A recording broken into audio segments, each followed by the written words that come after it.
Ang Pilipinas ngayon. Narito na ang pinakamainit na mga balita na nakalap sa bawat sulok ng bansa. Ihahatid sa bawat Pilipino saan man kayo sa mundo.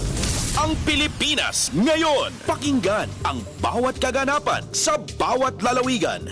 Ito ang Pilipinas ngayon.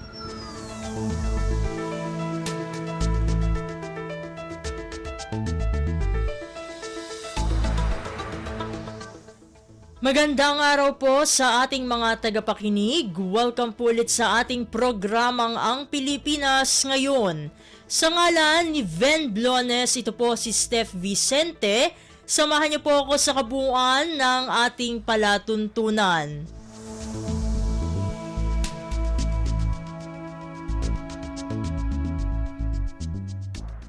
Tulad ng dati, mapakikinggan po ang ulat ng ating mga kapatid na himpilan sa probinsya, ang ating mga segmentong balitang negosyo at kalakalan, balitang sports at balitang artista, maging ang ilan sa mga pangunahing balita mula dito sa ating bansa.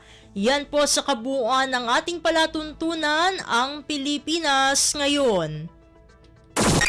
Kumpleto, detalyadong balitaan, di papahuli sa mahahalagang kaganapan. Kamustahin ang inang bayan, ang Pilipinas ngayon.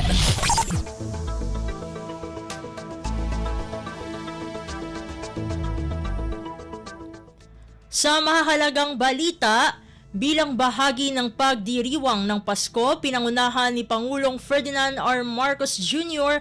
ang pamahagi ng regalo sa mga residente ng Marilac Hills at Haven for Women sa Muntinlupa City ngayong Lunes, Disyembre 2. Ibinigay ng Office of the President OOP ang kabuang 20 sako ng 50 kilong bigas para sa Marilac Hills, habang 10 sako ng 50 kilong bigas ang inilaan para sa Haven for Women kasama ang food packs, gamot, vitamins, toiletries at kagamitan para sa mga sanggol.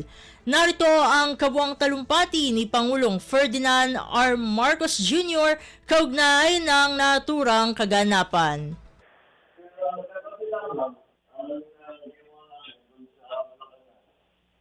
Sinintihan natin, inom namin, pero kami na napakalaki. Kasi December 1 na, umpisa na talaga ng Christmas season, ay inom na namin,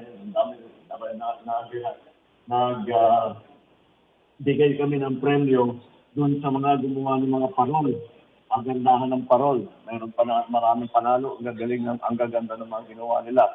Kaya talagang simulang-simula na. Sabi ko, nung nanonood ako kagabi, sabi ko, Pasko na nga. At nag-on na tayo, sinindihan na natin yung Christmas tree. Ngayon, pagdating ko rito ngayong araw, talagang naramdaman ko na ang Pasko. At nakikita ko sa mukha ninyo. Alam mo, lalong-lalo na. Yung mga, pag pinapanood nyo, ito, tawa ng tawa ito eh. Anong grupo ka? Ba't nung pagsayaw ng mga kasama mo, inaasar mo? Huwag mo namang ginagawa yun. Hirap na nga sumayaw yung tao. Kaya laging masaya dito. At I'm very happy that nakapunta uli ako. At naramdaman ko ulit ang ating Pasko. And kagaya ng lagi kong pagpunta dito, kailangan naman natin, huwag nating kakalimutan ang ating benefactor, ang Rotary na Bagong Bayan na lagi, lahat po ito dala nila. Lahat po ito dala nila. Lagi naman sila napaka-supportive dito. Every time na mapunta dito, nandito ko yun. Tiyakin na ang ating mga kasama dito, kahit pa paano ay nakakaramdam ng Pasko.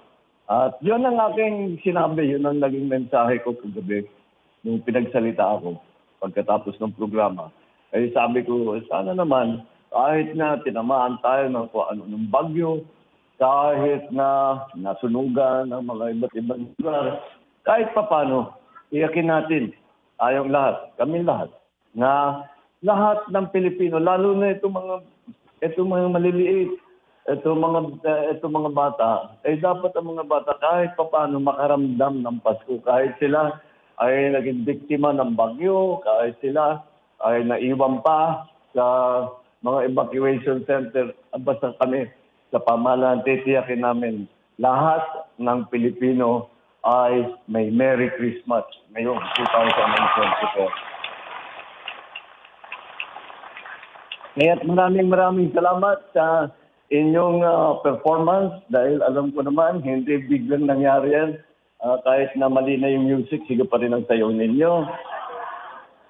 At alam ko naman na pinaghirapan ninyo at nag-practice kayo na mabuti, kitang-kita naman. Kagaya na sabi ko, gumagaling kayo ng gumagaling. At kayo, akala namin kami nandito para magdala ng konting regalo para matuwa kayo. Kami naman ang pinatuwa ninyo. At maraming salamat. At sa inyo lahat, simple lang. Alam niyo naman, sa kalendaryo ng Pilipino, ang pinakamahalaga ay ang Pasko. Dahil yan ay pagkakataon natin, medyo magpahinga ng konti at makasama ang ating mga kaibigan, mga mahal sa buhay.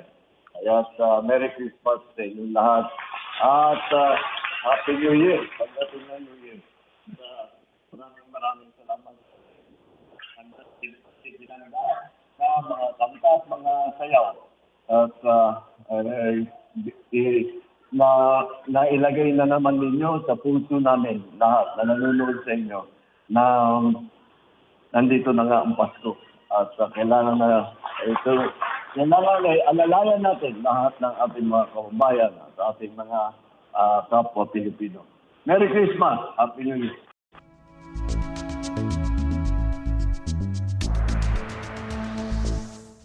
Si Pangulong Ferdinand R. Marcos Jr. Pasada ng mga balita mula sa Pilipinas para sa mga Pilipino saan man sa mundo. Ang Pilipinas ngayon.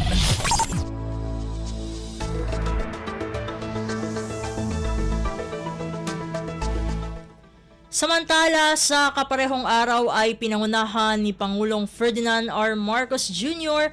ang pag-gift giving sa Manila Boys Town Facility sa lungsod ng Marikina. Mainit na sinalubong ang Pangulo sa Valeriano E. Fugoso Memorial Elementary School kung saan ginanap ang pamamahagi ng mga regalo. Atin namang pakinggan ang naging mensahe ng punong ehekutibo sa nabanggit na kaganapan. Narito si Pangulong Ferdinand R. Marcos Jr. Sabi namin, ito na nga, dahil Disyembre na, Pasko na. At sino ba ang dapat nating puntahan at magregalo? Kami nandito para magdala ng kaunting regalo. Bukod sa regalo, meron pang itong mga ibang mga hiningi ng LGU para sa ating mga nandito, mga food pack. This is a health kit, right? Health kit. At saka meron pang para naman na hindi na inaalala.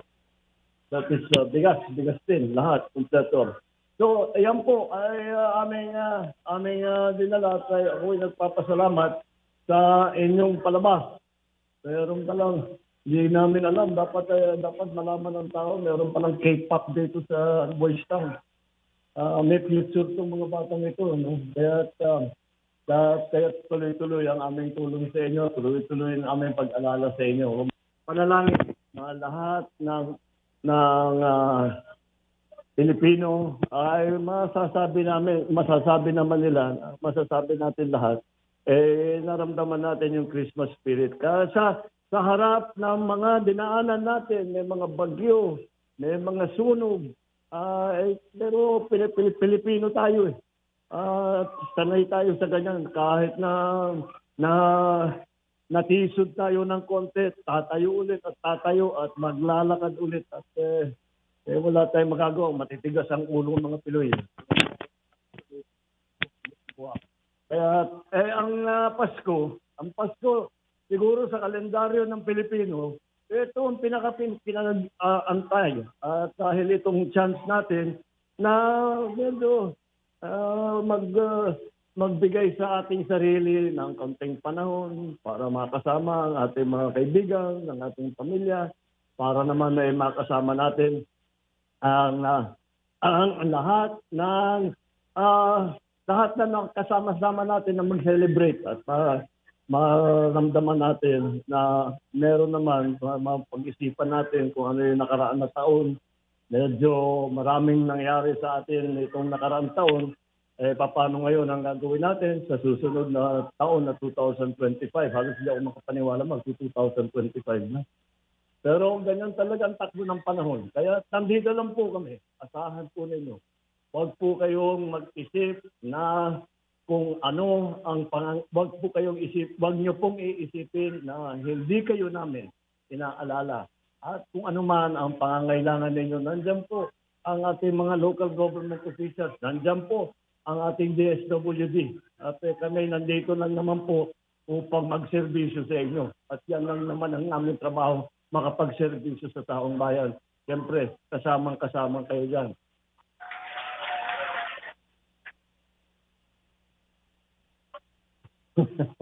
nawala na yung audience ko eh. Dapat yung regalo, dapat nang tapos na ako para makapag-ganon sa ng kilig. Di bale, yan naman ang Pasko eh. Di ba makita yung mga batang nag-i-enjoy na ganyan. Kaya Merry Christmas po. Merry Christmas po sa inyo lahat. At yung inaakala namin, kami ang pagdadala ng tuwa dito sa inyo. Ay sabihin ko sa inyo, ang totoo kayo, yung mga ngiti ninyo, yan ang nagpapatuwa naman sa amin. Kaya Merry Christmas po. Mabuhay po sa inyo lahat.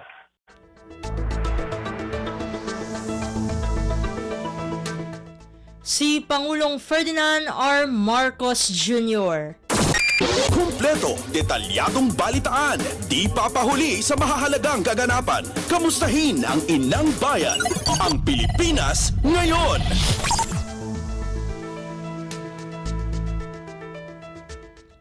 Sa iba pang mga balita, Pangulong Ferdinand R. Marcos Jr. nananatiling nakapokus sa kanyang trabaho at misyon na napagandahin ang Pilipinas sa gitna ng nararanasang ingay sa politika.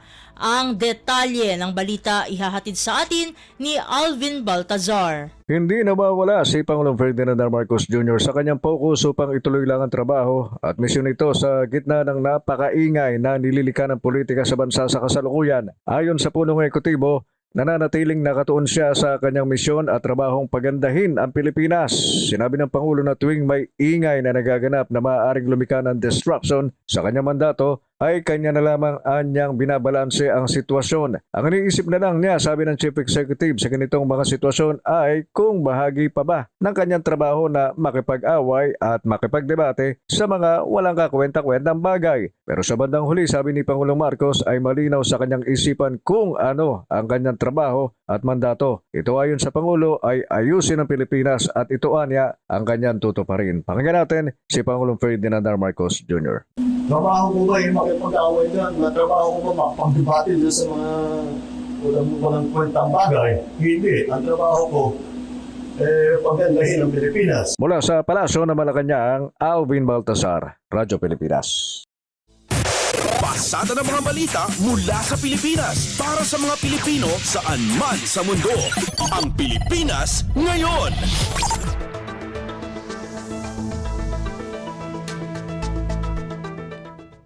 Sa iba pang mga ulat, bagong portal binuksan ng International Criminal Court para sa mga nagnanais magsumite ng impormasyon kaugnay ng war on drugs ng Duterte administration. Ang kabuang ulat ihahatid naman sa atin ni Michael Rogas. Nagbukas ang International Criminal Court ng isang portal sa kanilang website para sa mga nais magsumite ng mga impormasyon na may kinalaman sa nakaraang war on drugs ng Duterte administration. Ito ang inanunsyo ni Cristina Conti, ang ICC Assistant to Counsel at isa sa mga aktibong tumutulong sa mga biktima ng extrajudicial killings sa Pilipinas ng nakarang administrasyon. Sabi ni Conti, ang bagong portal na ito ng ICC Witness Appeal ay available sa pamamagitan ng link na appeal.icc-cpi.int.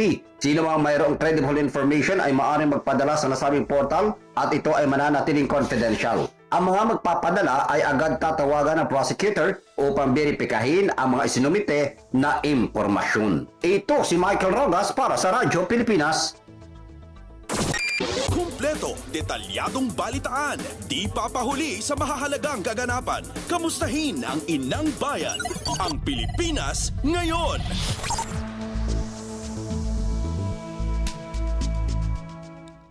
Sa iba pang mga balita, Surigao Solon muling nanawagan para sa pagtatayo ng EDCA site sa lalawigan kasunod ng presensya ng 3 barko ng China sa Eastern Seaboard ng bansa. Ang detalye ng balita ihahatid sa atin ni Kathleen Forbes. Muling binatikos ni Surigao del Norte Representative Robert A. Barbers ang paghihimasok ng China sa loob ng teritoryo ng Pilipinas. Ito'y matapos iulat ng Philippine Coast Guard ang presensya ng 3 barko ng China na Xiangyang-Hong 3, Jiazheng at Xiangyang-Hong 10 sa loob ng 200-mile exclusive economic zone ng bansa sa bahagi ng Siargao Island at Davao Oriental noong nakaraang linggo. Giit ni Barbers, isa ito sa mga dahilan kung bakit niya hiniling sa pamahalaan na ikonsidera ang paglalagay ng EDCA sites sa kanilang probinsya. May bentahe kasi anya ang kanilang probinsya na nakaharap sa Dagat Pasifiko at may daan din papunta ng West Philippine Sea. Bagamat kinukonsideraan niya ng DND ang paglalagay ng EDCA site sa kasiguran sa Aurora, hindi anya ito sasapat para bantayan ang Eastern Seaboard ng bansa. Ito si Kathleen Forbes para sa Radyo Pilipinas. Pasada ng mga balita mula sa Pilipinas para sa mga Pilipino saan man sa mundo. Ang Pilipinas ngayon.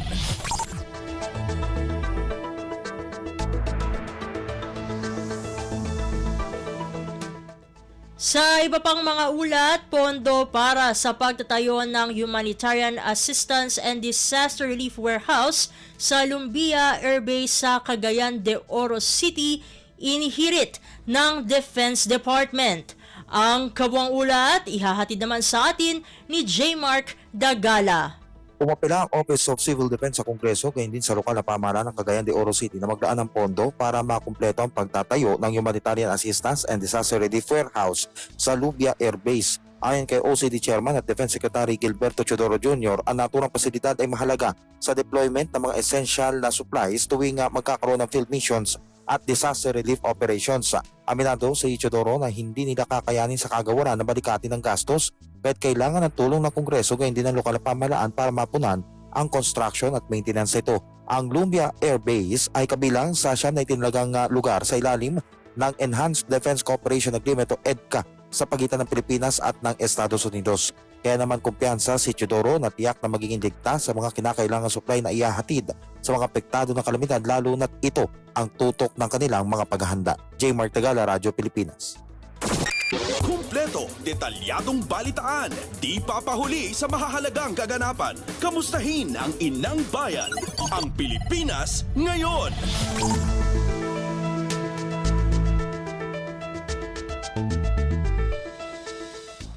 Samantala, LTFRB may paalala sa mga commuter ngayong Christmas season.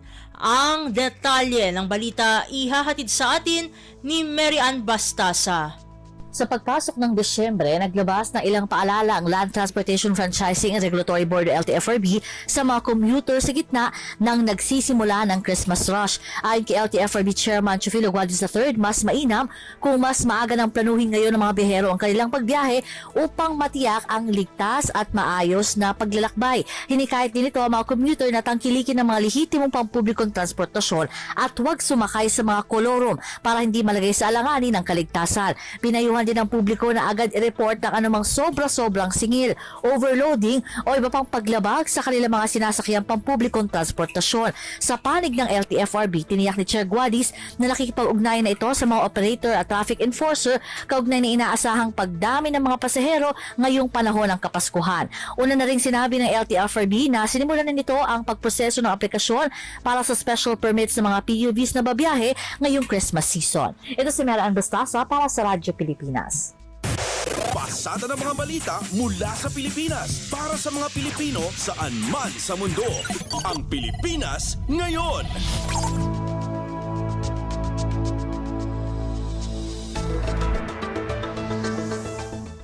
Sa iba pang mga balita, hiling ng DepEd na loan payment moratorium, suportado ni Senador Coco Pimentel. Ang kabuang ulat ihahatid naman sa atin ni Nympha Asuncion. Suportado ni Senate Minority Leader Coco Pimentel ang hiling ng Department of Education o DepEd Secretary Sonny Angara na pansamantalang suspindihin ang koleksyon ng loan payments ng mga empleyado ng ahensya na naapektuhan ng nakaraang mga bagyo. Una nang hiniling ni Angara sa GSIS ang 3 buwang suspensyon ng loan payments mula January 2025 hanggang March 2025. Ayon kay Pimentel, ang hiling ni ito ni Angara ay makapagbibigay ng ginhawa sa mga empleyado ng DepEd na nasalanta ng bagyo. Pinuri ng Senate Minority Leader ang inisyatibo ng kalihim at sinabing kailangan ng suporta ng mga guro at non-teaching personnel sa ganitong panahon. Hinikayat rin ng Senador ang GSIS na ikonsidera ang request ni Angara at ipatupad ang loan payment suspension sa lalong madaling panahon. Nanawagan rin siya sa iba pang ahensya ng gobyerno at iba pang mga pribadong organisasyon na magpatupad ng parehong suporta para sa mga individual at pamilyang naapektuhan ng mga bagyo. Ito si Nympha Asuncion para sa Radyo Pilipinas. Kumpleto, detalyadong balitaan, di papahuli sa mahahalagang kaganapan. Kamustahin ang inang bayan, ang Pilipinas ngayon.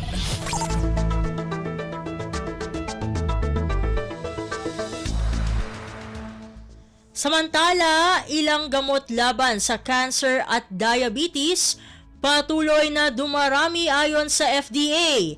Ang detalye ng balita ihahatid sa atin ni Lawrence Tanhoco. Nadagdagan pa ayon sa FDA o Food and Drug Administration ang ilang gamot sa listahan ng mga medisinang walang value-added tax o VAT. Ayon sa isang abiso, ang mga sumusunod na gamot ay nilagay sa VAT-exempt na listahan. Ito ang gamot sa cancer na Degarelix at Tremelimumab, ang gamot sa diabetes na Sitagliptin, Linagliptin, Clomirapimin hydrochloride, chlorpromazine at midazolam. Sa isang public briefing, sinabi ni FDA spokesperson Attorney Pamela Sevilla na mga bagong dagdag sa listahan ay pinagdesisyonan ng mga kinatawan ng FDA, Department of Health, Department of Finance at Bureau of Internal Revenue matapos mag-apply ang isang negosyo para ma-exempt sa buwis ang kanilang kumpanya. Idinagdag ni Sevilla na ang listahan ng mga gamot ay regular na na-update at may ilang mga gamot ay idinagdag habang iba naman ay tinatanggal. Nitong Agosto, inanunsyo din ng FDA ang 15 gamot sa cancer, high cholesterol, hypertension at sakit sa isip bilang mga VAT exempted. Mahigit 20 gamot din ang na-exempt sa VAT nitong Marso kasunod ng 21 na dinagdag sa listahan ng VAT exempted nitong Enero. Ang na-update na listahan ng mga gamot na VAT exempted ay available at regular na makikita at ina-update sa website ng FDA. Mula pa rin dito sa Southern part of Metro Manila, Lawrence Tanhoco, Radyo Pilipinas. Pasada ng mga balita mula sa Pilipinas para sa mga Pilipino saan man sa mundo. Ang Pilipinas ngayon.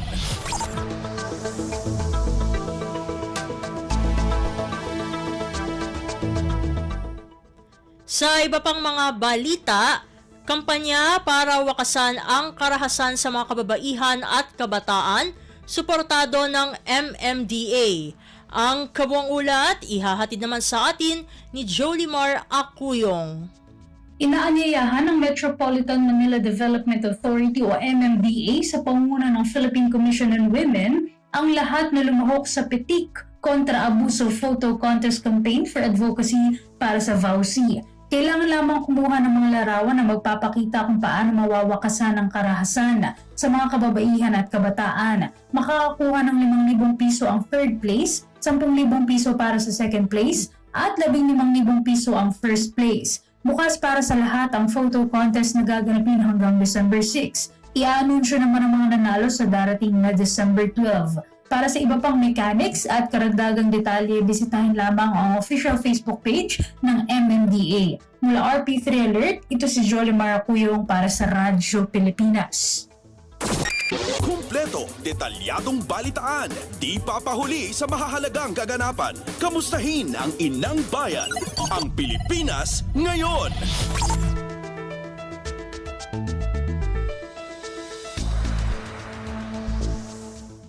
At iyan ang mga maiinit na balita para sa araw na ito. Samantala, ating antabayanan ng mga ulat mula sa ating mga kapatid na himpilan sa probinsya para sa Regional News. Balita mula sa lalawigan sa bawat rehiyon ng ating bayan. Dito sa Ang Pilipinas Ngayon.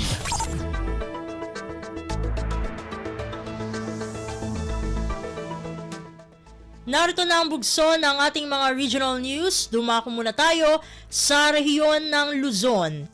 Safe spaces para sa mga kababaihan sa Lambak, Cagayan, tiniyak ng DSWD Region 2. Narito ang buong balita na ihahatid sa atin ni April Ratio mula sa Tuguegarao. Ipaspasigurado ti Department of Social Welfare and Development wenno DSWD Region 2 ti agtultuloy a panang ipatumpal kadagiti programa amang protektar kadagiti babae ken kadagiti anak da iti Region 2. Ti panang sigurado ni Regional Director Lucia Alan ket kagiddan tinaangay a joint 4th quarter meeting ti Regional Committee on Anti-Trafficking and Violence Against Women and Their Children ken ti Regional Interagency Committee on Filipino Family ana igiddan iti panagrugi ti 18-day campaign on violence against women wenno VOW. Iti mensahe na impaganatgat ni Alan ti kinapatag ti panagbukol ti safe spaces para kadagiti babae asa din no katunggal babae ket addat karbangan na para iti biyagan na waya manipod iti kinaranggas adalan tapno maipakita ken maaramid da dagiti kabaulan wenno potential da kas maysa a babae. Sigun iti direktor agtultuloy ti komite iti panagplano kadagiti naduma-duma nga advocacy projects tapno masigurado ti implementasyon dagiti programa para iti proteksyon dagiti babae o ubing ken amin a pamilya a Pilipino. Data ti damag manipod Tuguegarao City dayto ni April sa Lucon Ratio para iti Radyo Pilipinas World Service. Balita mula sa lalawigan sa bawat rehiyon ng ating bayan. Dito sa Ang Pilipinas Ngayon.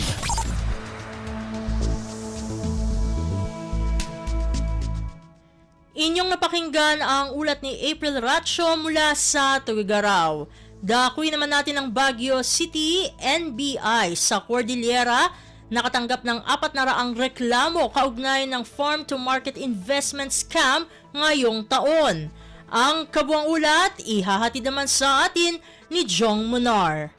Nakaawat ti National Bureau of Investigation Cordillera iti garo po patagasota reklamo seknan iti farm to market investment scam iti katawan 2024. Sigon kini NBI CAR Regional Director Attorney Justado Araos, kadwan kadagiti nagreklamo kad babae manipod ti syudad ti Baguio. Kinunapay ni Araos ana babapay lang ti bilang ti kaso anay pila kontra kadagiti suspect gabot ti kinakurang iti ebidensya. May naigdayta impeksamat ni Police Lieutenant Pink Pearl Alonso Amdengan, Chief Investigator iti Criminal Investigation and Detection Group Regional Field Unit 14 iti Cordillera nga iti agdamag katagarop 30 nga individual pailaang iti nangapila ti reklamo kontra kadagiti farm to market investment scammers ti opisina digitoy. Gapoy ti dayta guyguyen ti CIDG digiti biktima tinaso nga scam gaputa sigon keni Lieutenant Amdangen nagatagda mga kaso ket pending wenno san pailangan ay pila iti kasekdan na kaso kontra kadagiti suspect. Manipod iti Radyo Pilipinas Baguio, Jong Munar ng ibadabag para ti Radyo Pilipinas World Service.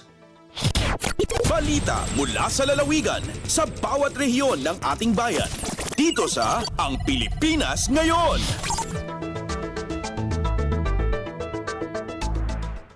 Inyong napakinggan ang ulat ni Jong Munar mula sa Baguio City. Pumunta naman tayo sa rehiyon ng Kabisayaan, Kapitolyo ng Cebu at lokal na pamahalaan ng Ginatilan at Malabuyok lumagda ng kasunduan para sa Sustainable Ecotourism Activity. Pakinggan ang kabuang ulat na ihahatid sa atin ni Jessa Agua Ilanan mula sa Cebu.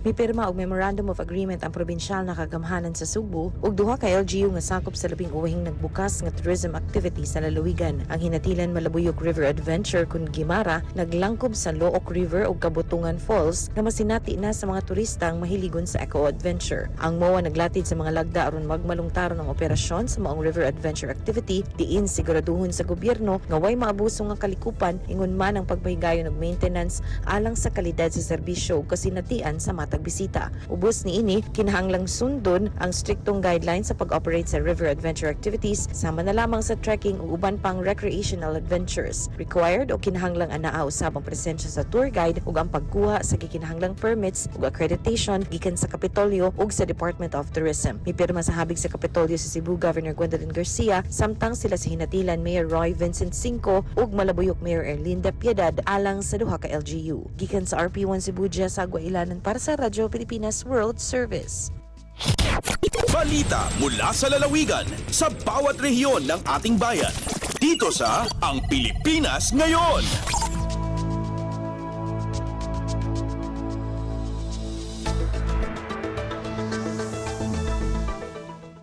Inyong napakinggan ang ulat ni Jessa Agua Ilanan mula sa Cebu. Dakuy naman natin ang Iloilo. DA Western Visayas nagdaos ng assessment sa naging performance ng Masagana Rice Program sa rehiyon sa panahon ng wet season. Narito si JP Hervas para sa detalye ng balita. Naghiwat sang mainid nga assessment ang Department of Agriculture o kung DA Western Visayas agot sa ringin performance sang Masagana Rice Program sa tion sang wet cropping season. Ang aktibidad ginpakigbahinan sa mga local government units kung LGU, mga agricultural expert, extension worker kag iban pa nga stakeholders gikan sa tanan nga probinsya sang Western Visayas. Suno sa DA Western Visayas, katuyuan sa aktibidad nga matumod kung ano ang nangin epekto sang Masagana Rice Program sa mga mangunguma sa rehiyon. Nahibaluan, katuyuan sa Masagana Rice Program nga mapataas pa ang produksyon sang bugas sa rehiyon, pinaagi sa paghatag sang dekalidad nga binhi, abuno kag iban pa nga technical assistance nga kinahanglanon sang mga mangunguma. Nagikan sa Iloilo, JP Hervas para sa Radyo Pilipinas World Service. Balita mula sa lalawigan sa bawat rehiyon ng ating bayan. Dito sa Ang Pilipinas Ngayon.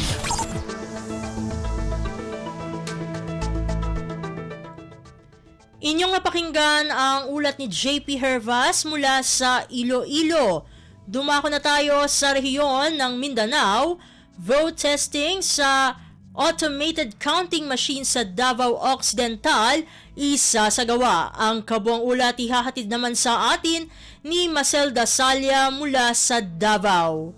Himuon karong adlaw ang testing o vote testing alang sa automated counting machine kon ACM sa probinsya sa Davao Occidental diin gipangunahan kini sa COMELEC Davao Occidental. Ang maong vote testing gipahigayon sa Southern Philippines Agribusiness and Marine and Aquatic School of Technology o SPAMA sa lungsod sa Malita, Davao Occidental. Kauban sa COMELEC Davao Occidental ang mga estudyante sa SPAMAS din saksihan niini ang paghimuong testing aron masiguro ang kapasidad niini alang sa umaabot nga midterm elections.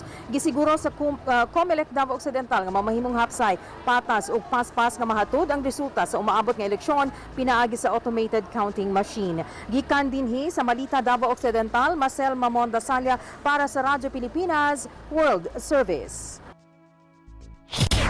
Balita mula sa lalawigan sa bawat rehiyon ng ating bayan. Dito sa Ang Pilipinas Ngayon.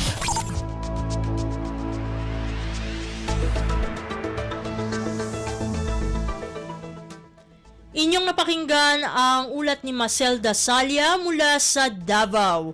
Dakuy naman natin ang butuan, coffee beans ng Sitio Antipolo Farmers Association of Buena Vista Incorporated sa lalawigan ng Agusan del Norte, hinirang na Best Robusta Coffee ng rehiyong Caraga.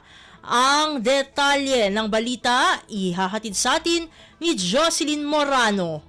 Coffee beans nga giproduce sa Sitio Antipolo Farmers Association of Buena Vista Incorporated o SAFABAY sa probinsya sa Agusan del Norte na piling Best Robusta Coffee sa rehiyong Caraga. Sa pagtapos sa usa ka semana ng kasaulugan sa 2024 Caraga Coffee Festival, nakadawat sa pasidungog ang SAFABAY human kini madeklara sa Department of Trade and Industry isip Best Robusta Coffee sa rehiyong Caraga. Sumala pa ang ilang coffee beans mo ay napili gumikan sa katalagsaon o unique niini nga flavor sama sa starfruit, caramel, plum o raisin. Hinungdan nga napili niini ang 16 pa ka mga coffee beans gikan sa nagkadaiyang lugar sa rehiyon. Sa mensahe ni Department of Agriculture Caraga Regional Executive Director Arlan Mangelen, kini nagkanayon nga suportado sa ahensya ang pagpalambo sa industriya sa kape sa Caraga dungan sa paningkamot nga mamahimo sab makapaambit ang rehiyon sa coffee production sa nasud sa tumo nga mapaarang ang panginabuhian sa mga mag-uuma, mapapusgan ang regional economies ingon man employment opportunities. Gidayeg usab ni RD Mangelen ang DTI Caraga sa malampusong pag-organisa sa Caraga Coffee Festival. Gikan sa RP Butuan, kini si Jocelyn Morano para sa Radyo Pilipinas World Service.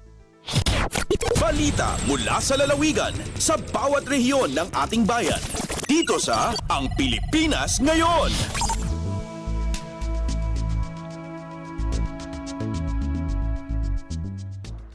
Inyong napakinggan ang ulat ni Jocelyn Morano mula sa Butuan.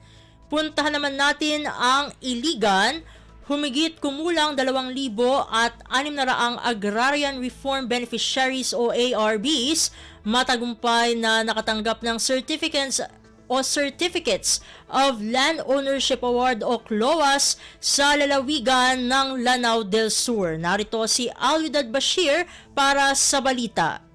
Minipamgay ang Opisina Ministry of Agriculture, Fisheries and Agrarian Reform ang Bangsamoro Autonomous Region in Mindanao. Suduang gibo ang gunumgato sa Certificate of Land Ownership Award o CLOA si kung mga qualified ang mga Agrarian Reform Beneficiaries sa Interior Lanao del Sur sa Cotabato City sa giyang kaemya Kapira Agawe. Isa agyang kaya pamilya ay Jamalia Abdul Malik, 48 years old, ang makapuponsi sa giyang kaiya ingida Barangay Kormatan Matampay, Marawi City. Miya ka-receive sa CLOA o titulo agyang Kotalo Pairan. Ginaan na program na mapapadalamanan si Sagyong Kutumambua inibigay executive order. Ginaan sa pangitaban na miyag mandate anta kamyag order si Sagyong kaiyang mga opisina i-declare sa mga agricultural lands taro sa i-distribute silang kung mga qualified na ARBs. Ikalimagyang kaya ingid tinwala na del Sur si kung mga ingad sa Bangsamoro region amya ka-distribute sa CLOA. Aya mga beneficiaries sa ingad si Sagyong kaya first distribution ng Mafar Lanao del Sur nagyang kaya Islamic City of Marawi. Piagapo, Agus Sagiran. Personalay na tinanagyang kaimambuha pitibarangan ng mga officials sa Bangsamoro government. Agyang kota inadin na distribution sa Cotabato City. Mapapadron pa nagyang kaiya mga kauluan tano sa regional office sa Mafar, kalanon nagyang kaiya Mafar Lanao del Sur. Kilay tanong pa sa mga pedamabang sa tanong mga member of the parliament, amigay siran sa mga pitibarangan ng mga katiro mga pipia, siko mga ARBs. Sigo mo sa giyang kota kabo sa agyang kaiya Chief of Agrarian Reform Services, Mamrokay na Mindanao Kamar. Nabubuwag yung kaiya distribution of CLOA ang takatitulo a lupa a serbisyo ag yung kaiya Mafar Lanao del Sur kumabang sa tanong sa Interior Lanao del Sur. Kamapupudsan pa nagyang kutapiti barangan ng mga intervention ay pugugupiran an makala ag yung kaiya sektor tanong sa agriculture si sagyang kaiya Interior Lanao del Sur. Mula sa RP1 Iligan, Alwidad Bashir para sa Radyo Pilipinas World Service. Balita mula sa lalawigan sa bawat rehiyon ng ating bayan. Dito sa Ang Pilipinas Ngayon.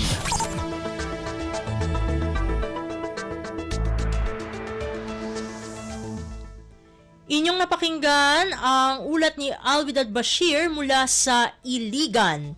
Dito na nagtatapos ang ating regional news. Narito naman ang ating segmentong Balitang Negosyo at Kalakalan na susundan ng segmentong Balitang Sports. Parehas na ihahatid sa atin ang ating kasamang si Leo Magpayo. Lagay ng ekonomiya, kalakalan, negosyo at iba pa. Atin ang alamin dito sa Ang Pilipinas Ngayon. Magandang araw. Narito na po ang Balitang Negosyo at Kalakalan.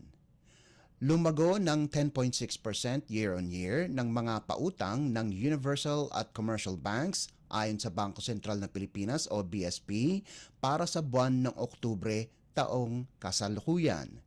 Bahagyang mas mabagal ito kumpara sa 11% na paglago noong Setyembre. Sa buwan ng batayan na may pagsasaayos para sa seasonality, tumaas ng 0.9% ang mga outstanding loan ng mga bangko, hindi kasama ang reverse repurchase placements. Base sa datos, ang pautang sa residence loans ay tumaas ng 10.7% noong Oktubre mula 11.2% noong Setyembre, habang ang pautang sa mga non-resident ay lumago ng 6.8% kumpara sa negative 0.3%. Samantala, kasama sa mga sektor na tumaas ang paglago ng bank lending ay ang production, real estate, wholesale retail, repair of vehicle and motorcycle at manufacturing at ang consumer loan. Titiyakin naman ng BSP na ang kalagayan ng domestic liquidity at lending ay naayon sa kanilang pangunahing mandato na panatilihin ang presyo at financial stability sa bansa. Lagay ng ekonomiya, kalakalan, negosyo at iba pa. Atin ang alamin dito sa Ang Pilipinas Ngayon. Target ng Department of Trade and Industry o DTI na makapagtatag ng karagdagang negosyo centers at One Town, One Product o OTOP hub sa Northern Luzon. Sa ginawang pagdinig ng House Committee on North Luzon Growth Quadrangle, nagbigay ng update ang DTI sa mga komite ng kanilang mga nakalinyang proyekto at programa sa susunod na taon. Sa ngayon, mayroong 85 mga negosyo centers sa norte habang 13 naman ang kanilang target na itatag sa rehiyon. Kasama sa mga aktibidad ang maintenance ng mga negosyo centers, business facility services, entrepreneurship seminars at digitalization at artificial intelligence o AI training sa mga micro, small and medium enterprises o MSMEs at negosyo centers roadshow. Samantala, may 9 na OTOP hubs naman ngayon na nakakalat sa Ilocos Norte, Ilocos Sur, La Union at Pangasinan, habang 9 din ang kanilang target na maitayo para sa taong 2025 at may target na kita na umaabot sa 7.75 milyong piso. Lagay ng ekonomiya, kalakalan, negosyo at iba pa. Atin ang alamin dito sa Ang Pilipinas Ngayon. Inihirit ng Department of Education o DepEd sa mga pribadong financial institutions na huwag munang singilin sa pagkakautang ang mga guro at non-teaching personnel na apektado ng magkakasunod na kalamidad. Ayon kay Education Secretary Sani Angara, layon nito na matulungan ang mga guro at school personnel na makabangon mula sa epektong dulot sa kanila ng mga nagdaang bagyo. Batay sa liham na ipinadala ni Angara sa mga financial institution, hiniling nito ang 3 buwang moratorium sa paniningil ng pautang o loan simula Enero hanggang Marso ng susunod na taon. Sakaling pagbigyan, inaasahang magsisimula ang pagbabayad ng mga ito ng kanilang utang pagsapit ng Abril. Kasabay nito, hiniling din ni Angara sa Government Service Insurance System o GSIS na magpatupad din ng kahalintulad na moratorium para sa mga kawani ng kagawaran. Lagay ng ekonomiya, kalakalan, negosyo at iba pa. Atin ang alamin dito sa Ang Pilipinas Ngayon. At para naman sa sports balita, updates at pinakahuling mga usapin sa mundo ng palakasan. Atin ang pakinggan dito sa Ang Pilipinas Ngayon. nag-init sa saktong oras si Alec Stockton para gumawa ng puntos at assist at ibigay sa Converge ang 93-91 come-from-behind win laban sa Magnolia sa PBA Season 49 Commissioner's Cup na ginanap sa Inares Center sa Antipolo City. Unang nakapasok ng 3-pointer si Stockton para itabla sa 91 all ang laban pagkatapos silang nadehado ng 20 puntos bago siya nagbigay ng assist para sa game-winning layup ni Justin Arana sa mga huling segundo ng laban.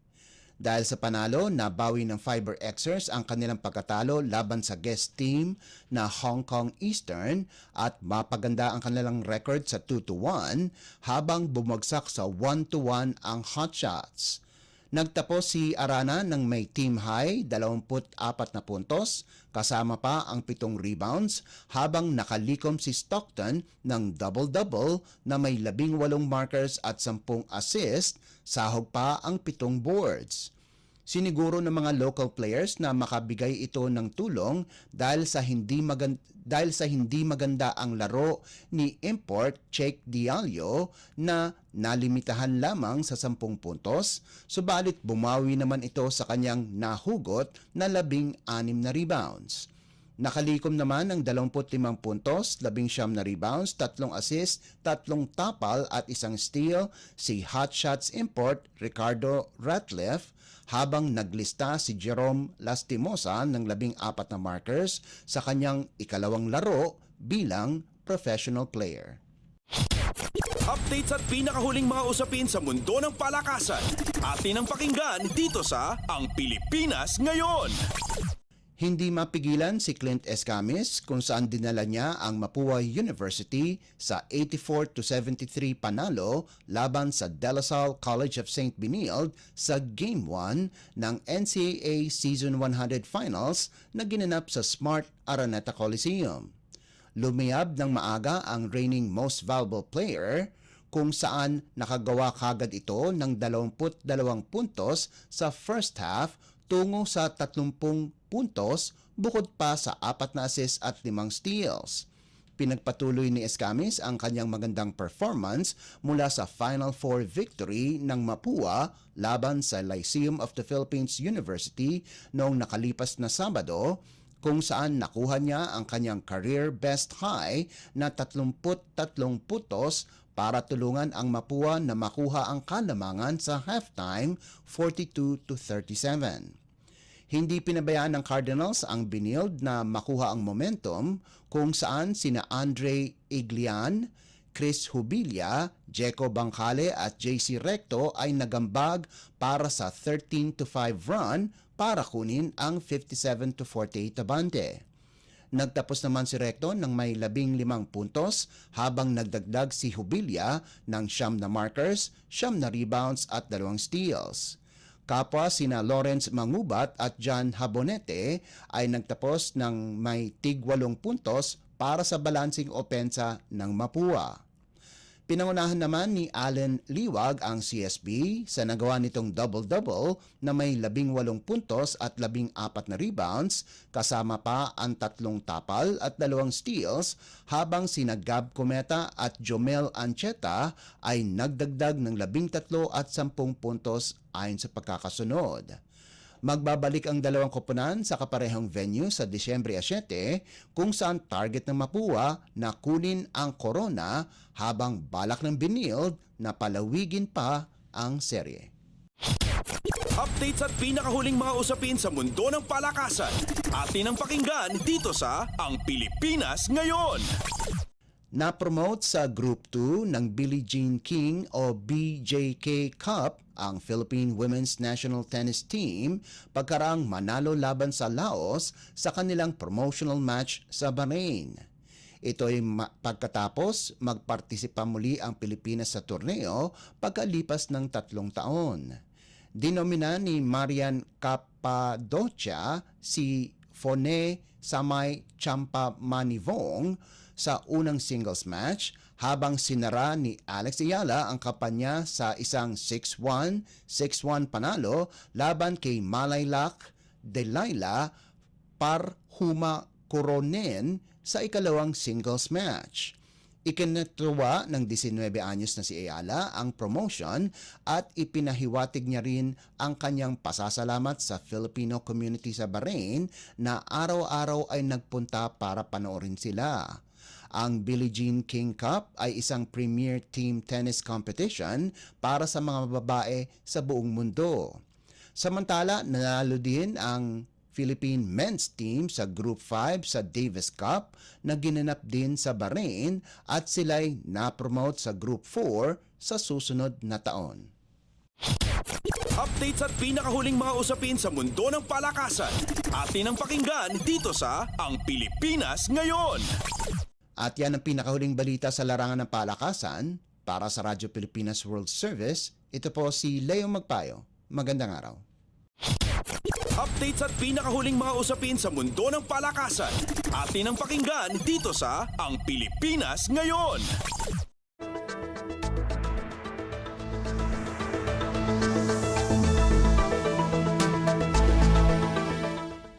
Maraming salamat, Leo, para sa ating mga segmentong Balitang Negosyo at Kalakalan at Balitang Sports. Samantala, narito naman ang ating segmentong Balitang Artista na ihahatid sa atin ng nag-iisang si Mama JT. Ang latest, ang hottest sa showbiz and entertainment. Heto na sa Ang Pilipinas Ngayon. Halo, magandang araw sa ating mga chismoso at chismosang nag-aabang ng mga trending na balita sa mundo ng showbiz. Ito na ang ratsyada ng ating mga chika. Isinilang na ng gamer, content creator at cosplayer na si Alodia Gosing Fiao ang panganay nila ng mister niyang si Christopher Kimbo. Sa latest episode ng vlog ni Alodia na uploaded nito lamang Sabado noong November 30, ipinasilip niya ang pagpunta nila ni Christopher sa ospital bago ang kanyang panganak. Sabi naman ni Alodia, quote and unquote, "I'm nervous, medyo kabado, but I'm sure everything will work out well." At pagkatapos ng ilang oras ng pag-labor, tagumpay na naisilang ni Alodia ang bata sa kanyang sinapupunan. Samantala, sa kanya namang Instagram account, ibinahagi ni Alodia ang maikling video nila ni Christopher kung saan makikita ang mabilis na transition mula pagbubuntis niya hanggang sa makarga na niya ang kanyang anak. Sabi niya, quote and unquote, "New character unlock." At syempre, bumuhos ang pagbati sa mag-asawa mula sa ating mga netizen at sa mga kapwa niya celebrities. Congratulations, Alodia! Ang latest, ang hottest sa showbiz and entertainment. Heto na sa Ang Pilipinas Ngayon. At sa huli natin, chika, for today, tila proud na ibinalandra ni Chloe San Jose ang kanyang boyfriend na si two-time Olympic gold medalist Carlos the Golden Boy Yulo sa kanyang social media account. Sa pamagitan ng isang Facebook post noong November 30, ibinida ni Chloe ang ilang mga larawan nila ni Kaloy at sinabing nagsisilbi raw siyang inspirasyon ng kabataan. Sabi ni Chloe, quote and unquote, "Another award, another moment of pride. My man inspiring the youth and mga atletang Pilipino, one achievement at a time. I'm just always so proud to you or so proud to stand by your side and celebrate all that you are. Congratulations, Carlo." Yan ang sabi ni Chloe sa kanyang social media post. Ang tinutukid dyan ni Chloe na awards ay ang natanggap ni Carlos mula sa isang magazine brand kung saan itinanghal siyang Athlete of the Year at Man at His Best. Samantala, sa hiwalay na Instagram post naman ay nagpasalamat si Kaloy sa naturang mga parangal na natanggap niya at sinabing para daw yon sa mga kabataan at atletang Pilipino. Ang latest, ang hottest sa showbiz and entertainment. Heto na sa Ang Pilipinas Ngayon. And OMG, wala na tayong sapat na oras para sa ating balitang artista. Maraming salamat mga kachismis sa pakikinig sa aking mga chika for today. Ako po si Mama JT para sa Radyo Pilipinas World Service. Ang latest, ang hottest sa showbiz and entertainment. Heto na sa Ang Pilipinas Ngayon.